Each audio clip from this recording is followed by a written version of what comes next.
tous, c'est Pierre-Alexandre pour Technoid et bienvenue pour cette nouvelle vidéo. Donc là, ça va être la prise en main du BlackBerry Key One. Alors, j'espère que l'image, n'hésitez pas à me dire un retour sur l'image. Qu'est-ce que vous pensez de l'image? Est-ce que vous trouvez qu'elle est bien? Est-ce que vous trouvez que ça change ou non? Parce que donc là, je suis en test avec un appareil, je peux pas trop en dire pour l'instant. Mais ce qui fait que, dites-moi ce que vous en pensez, ça m'intéresse.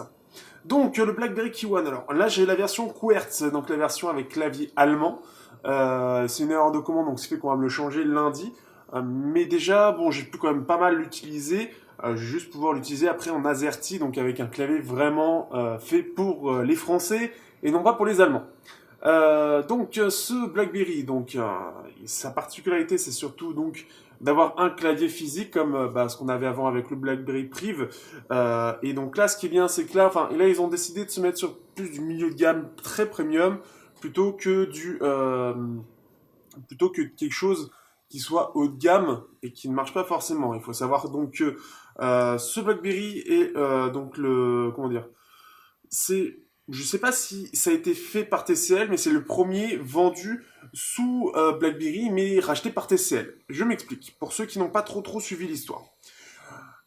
BlackBerry étant très mal, enfin était très mal financièrement, il faut rappeler que c'est une firme canadienne, on en a entendu pas mal parler disant que justement ils allaient abandonner peut-être la partie smartphone et faire que du service. Et apparemment, avec la grande montée du chinois qui fait déjà Alcatel chez nous et TCL chez eux, ils ont décidé de racheter la partie mobile de BlackBerry. Et ce qui fait que BlackBerry existe toujours, et donc on peut le voir au dos. En fait, je sais pas si je peux zoomer. Non, je peux pas zoomer. Je vais essayer de vous montrer. On va voir si je peux faire une mise au point. Donc là, on peut le voir, en fait, c'est écrit donc BlackBerry un peu partout, mais il y a écrit aussi en chinois. Où est-ce qu'on on a en N? Les marques déposées incluent BlackBerry et son logo marque associée BlackBerry Limited est utilisé sous licence par TCL. Donc voilà, donc c'est-à-dire la licence BlackBerry aujourd'hui appartient à TCL. C'est eux qui permettent en fait à ce que BlackBerry reprenne un peu tout simplement ses lettres de noblesse toujours avec des smartphones, pouvoir toujours en faire parce qu'ils ont toujours été bons, mais le clavier physique aujourd'hui, c'est vrai que c'est plus très utile. Enfin, c'est plus compliqué que ça, mais il a largement disparu. Donc, alors, ce BlackBerry, pour sa fiche technique, on est sur un Snapdragon 625, 3 Go de RAM, 32 Go de ROM, on est avec un appareil photo en 12 mégapixels, j'ai pas regardé la référence encore. On a une batterie de 3500 mAh. On a donc ce clavier physique avec le lecteur d'empreintes, en fait, que vous pouvez voir ici, qu'on peut voir ici, qui est assez réactif, donc, comme vous pouvez le voir. Donc ça, c'est plutôt cool. On a les haut-parleurs, l'appareil photo à l'avant. On a de l'USB type C, donc ici. Donc USB type C classique avec charge rapide. Et on a un dos alors qui est...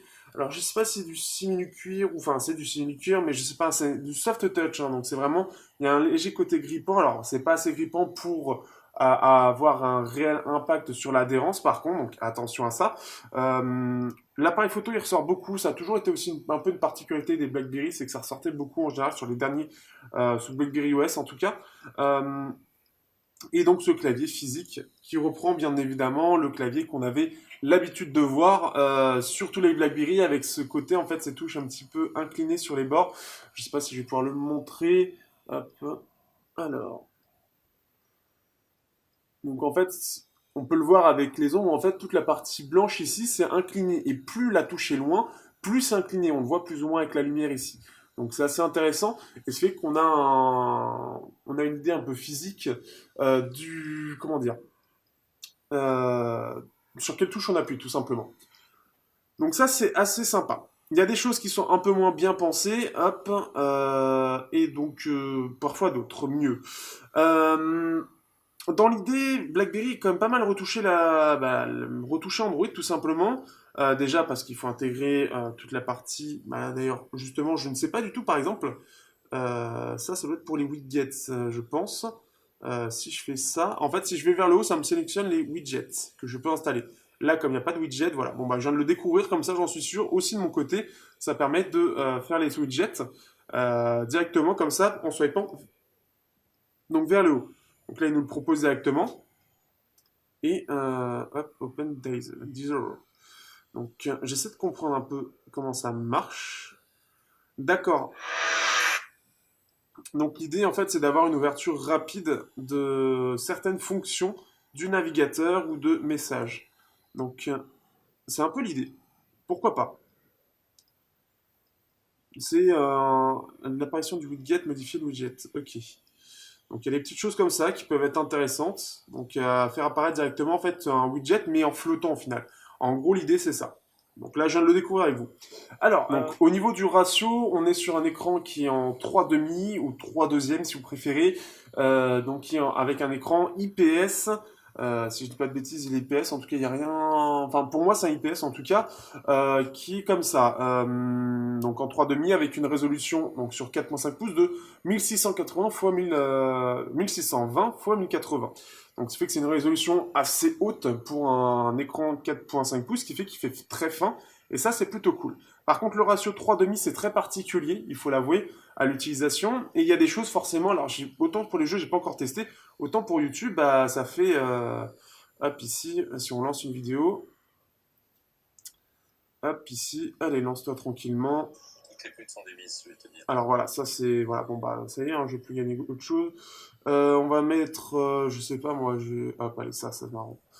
Donc ici, en gros, voilà ce que donne le ratio si je mets une vidéo. Donc vous voyez, en fait, on perd au niveau des bandes. Au niveau des bandes, en haut et en bas, on perd un peu. L'autre chose, et que le truc que je trouve un peu dommage au final, et je me rends compte depuis peu, c'est surtout qu'en fait, donc les touches, on a l'impression qu'elles sont intégrées à l'écran, comme elles sont noires ici, mais pas du tout. Comme on l'a vu, elles font vraiment partie en fait. C'est des touches sensitives en fait qui font presque touches qui sont intégrées à l'écran. Et je trouve ça dommage puisque vous voyez sur une image comme ça, au final, on aurait pu avoir au final presque du 16 neuvième ou peut-être du 16 neuvième. D'ailleurs, autre chose que l'on remarque, c'est que les bords d'écran sont énormes. Alors certes, là on n'est pas sur le borderless, etc. Mais là c'est peut-être un peu gros. Je pense qu'il y aurait pu avoir, au prix auquel il est vendu, il y aurait pu avoir un peu d'optimisation de ce point de vue-là. Après c'est pas dérangeant parce que enfin, comment dire, pour moi l'écran aurait pu être plus grand et c'est ça le plus gros problème que j'ai. Après, il a vraiment la taille smartphone et ce qui est bien en fait, et je pense que c'est ça où ça n'avait pas forcément plu à beaucoup de monde pour BlackBerry Prive et que là ça plaît beaucoup plus, c'est qu'il est dans un format smartphone. Je vais prendre, alors j'ai juste le Zug Z2 près de moi, mais voilà sur un écran, par rapport à un écran de 5 pouces, ce que ça donne. En gros, on a un smartphone qui est à peu près taillé comme un appareil de 5,5 pouces. Alors est-ce que j'ai... Oui, je l'ai toujours. J'ai le Moto G4 Plus ici. Il est pratique. Voilà ce que ça donne. En gros, il fait la taille d'un 5,5 pouces. Sauf que bah, c'est un 4,5 avec un clavier physique. Et en général, voilà, comme vous pouvez voir, il est un peu plus fort. C'est un peu ça qu'il faut retenir de ce BlackBerry en termes de taille. Euh, ensuite, hop. Ensuite, qu'est-ce que je peux dire d'autre sur l'appareil en soi? Bon, après, il est très autonome. Là-dessus, c'est plutôt cool. L'un des plus gros défauts que j'ai, et je finirai sur le clavier, que j'ai retrouvé sur ce téléphone, c'est sa réactivité qui... Alors, est-ce que c'est un bug logiciel ou je ne sais pas. Je vous avoue que je me pose une grosse question par rapport à ça. C'est que, en fait, j'ai l'impression que l'appareil n'est pas extrêmement optimisé. Alors après, pour 600 euros, je trouve ça dommage de ne pas avoir du 4 Go de RAM, 64 Go de RAM. Je trouve qu'il est il sort très cher. Alors autant il est bien. Alors il y a une version Black Edition, je crois, qui est sortie, qui justement a ses 4 Go, 64 Go. Mais de base, il aurait déjà eu être à sa sortie, au vu du prix auquel il est vendu, ça aurait dû être ça déjà. Donc je vous avoue que là-dessus, je suis un petit peu mitigé pour le prix qui est quand même élevé. Après, c'est un appareil. Pour les pros, il y a sûrement des choses au niveau des services qui les vaut. Au niveau des services, j'en reparlerai surtout sur la surcouche.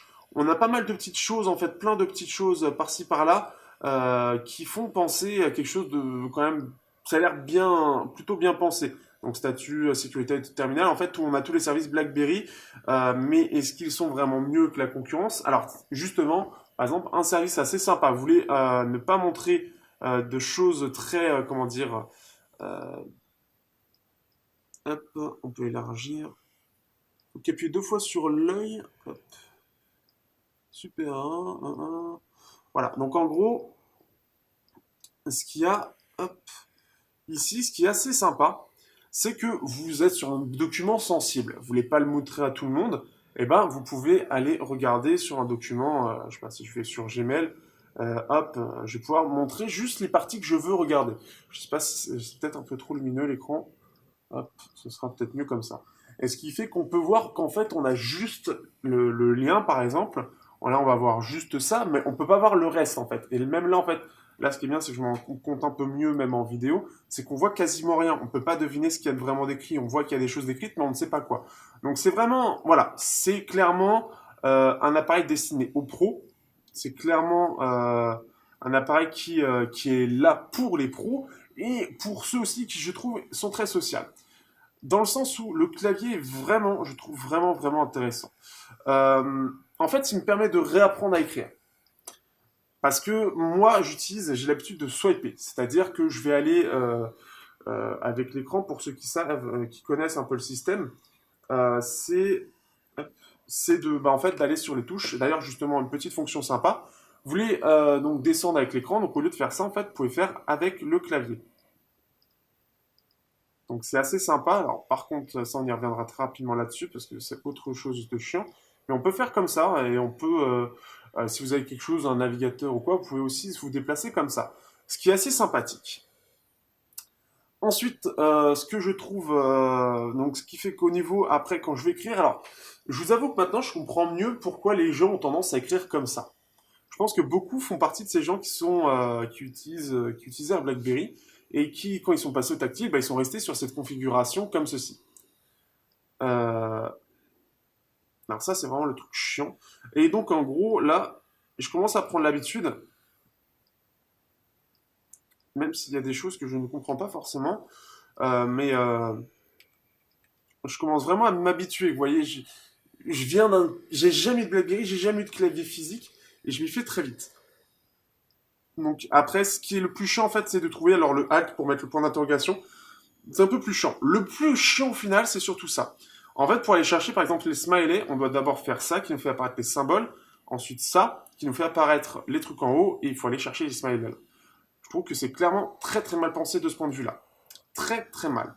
Alors après, j'ai peut-être oublié quelque chose, mais j'ai peut-être zappé quelque chose, mais pour l'instant, c'est ça. Et par rapport à ça, si je le fais avec le swipe, alors hop, maintenant qu'il est redémarré, on va aller sur Twitter aussi. Et en fait, pour ceux qui ne connaissent pas le swipe, que vous pouvez avoir rapidement, alors bon, il va mettre à jour toutes les applications, ça va être très chiant. Hop. En gros, voilà. Allez, montre-toi. Hop. Donc c'est en gros, c'est ça, hein. Au final, on est moins rapide. Clairement, je trouve qu'on est quand même moins rapide avec le BlackBerry. Par contre, on aura tendance à faire plus, enfin en tout cas pour moi c'est le cas. J'ai tendance à faire beaucoup plus attention à ma façon d'écrire. Euh, parce que quand je swipe, en fait, en général, j'essaie d'avoir le mot qui correspond à peu près. C'est-à-dire que l'orthographe, je fais pas forcément attention. L'orthographe, la conjugaison, la liaison. Avec le BlackBerry, comme je prends un peu plus mon temps, je prends plus mon temps à réfléchir à est-ce que c'est en accord avec ça, est-ce que c'est le bon mot, etc. Et je trouve, assez sympa.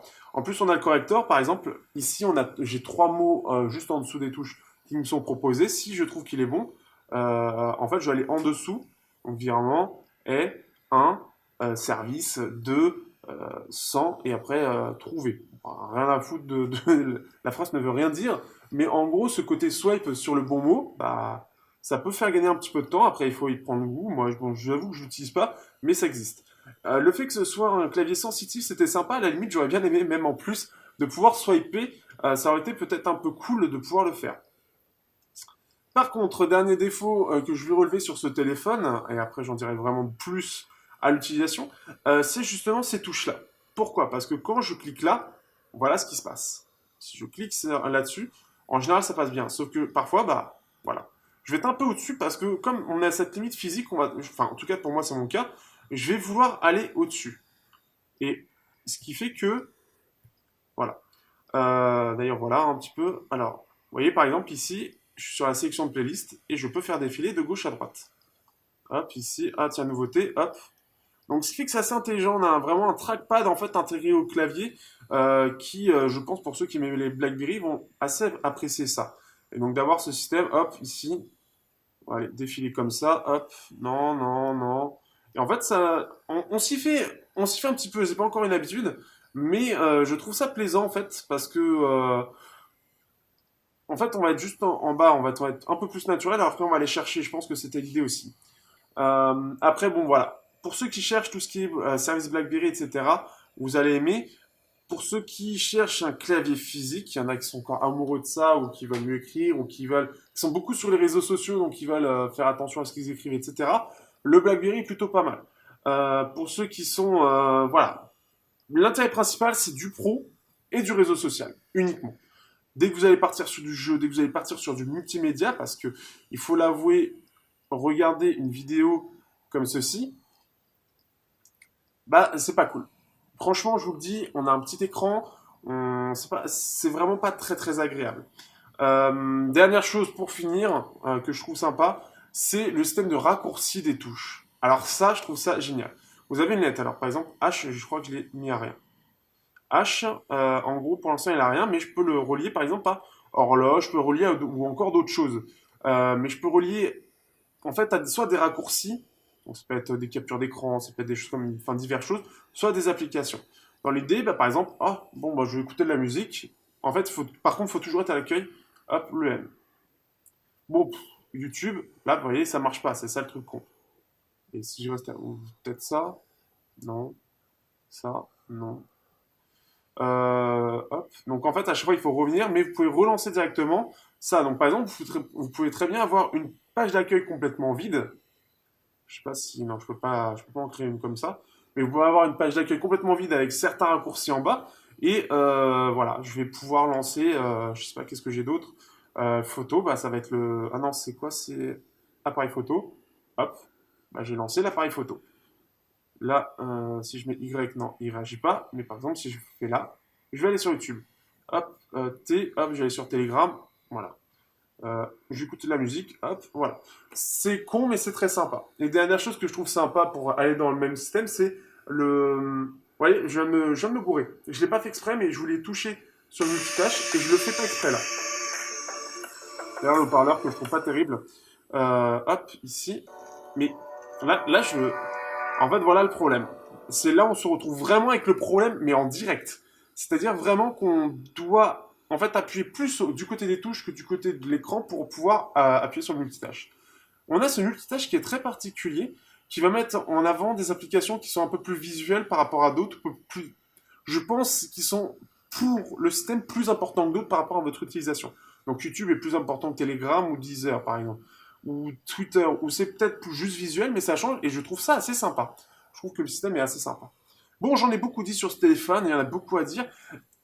Faut dire une chose pour terminer, c'est que j'ai vraiment pour le coup l'impression d'avoir un appareil différent de d'habitude et c'est très plaisant, c'est très très plaisant. Sur ce, je vous dis à bientôt pour le test sur Technoïd.